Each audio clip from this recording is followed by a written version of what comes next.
Magandang gabi po. Nandito po kami sa bahay ko. Kasama ko po si Simang Yan Vlog.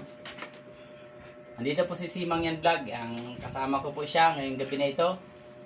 At may nataklosan po kami kakaiba, nakabibi na nakita ng aming kaibigan na si Joshua Hernandez na nakalutang sa dagat.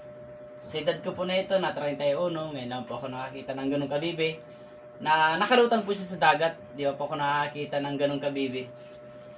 Kaya ko po sinabi kay Simang Yan Vlog para po maparating ito sa ating sa buong bansa na kung anong klaseng kabibi ito, para malaman kung anong klaseng kabibi ito. At dyan na nga po siya. Nandiyan na po si ito nga po pala si Paring Uwi. Ito nga po pala yung nakakita sa dagat na shell na nakalutang. At ito nga po yung nakita niya. Sa pagkakalam ko po, ay sa tagal ko na rin po na nagalaot. Kahit na ako'y ganito kay dad, pagkabata pa lang po, nasa laot na ako. Ngayon lang po ako nakakita ng ganitong klase na shell. Kakaiba po siya, na-reflex po siya. Oh. Nag-iba't iba ang kulay.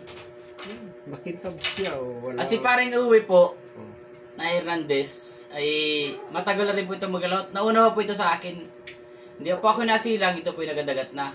Para ilang taon ka na? Ay, 49 years old ako. Kaya ako interesado niya sa shell na yan, na nakalutang dyan sa dagat na yan, ay hindi pa talaga ako nakaka-inkwento ng ganyang shell. Gusto nating ipa-obserba sa mga nakakaalam dyan. Kaya nga po ay pinaabot namin sa inyo sa may mga pinag-aralan, mga scientists, kung anong klaseng shell po ito. Dahil po siya, pag siya po inatamaan po ng liwanag, ang kulay po niya nag-iiba-iba. Naga-rainbow-rainbow po siya. Mayroong green, mayroong silver, may yellow green, may dilaw, may white. Sari-sari pong kulay kung anong basta tamaan po siya ng liwanag. Sa ilaw palaan po ito nung bumbilya.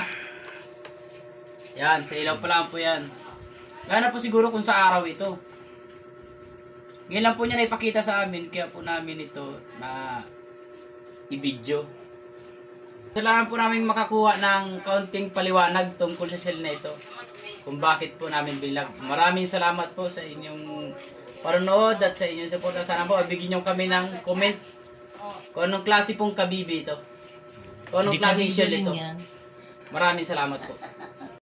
Mang yan. At video na po natin maximum yan yung snail shell po na nakalutang daw po sa dagat. Sabi po ni Paring Uwi.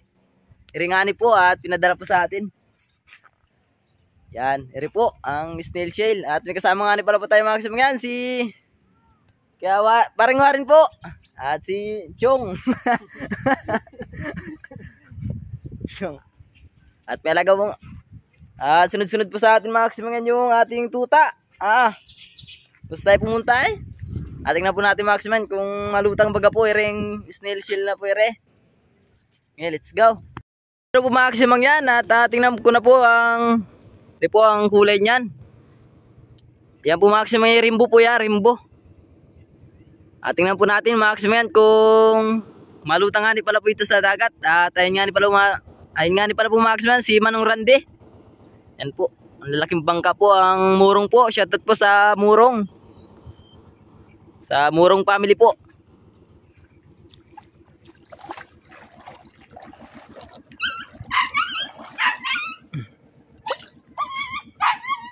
Ay po maximum yan, nakalutang. Nakalutang po maximum yan. Positive. Ay po maximum yan, nakalutang po, positive. Yan po.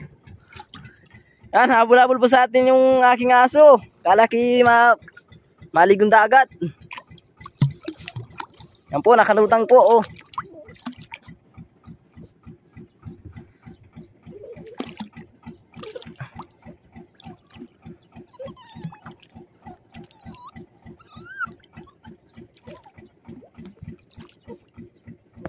Po maximum yan, positive.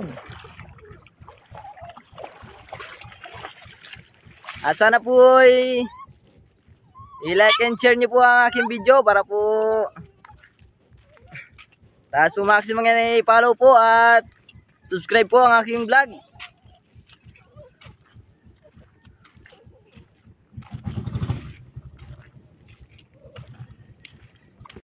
Maximum yan at maraming salamat po sa walang sawang suporta niyo po at sa sunod nating pagkikita po. Paalam.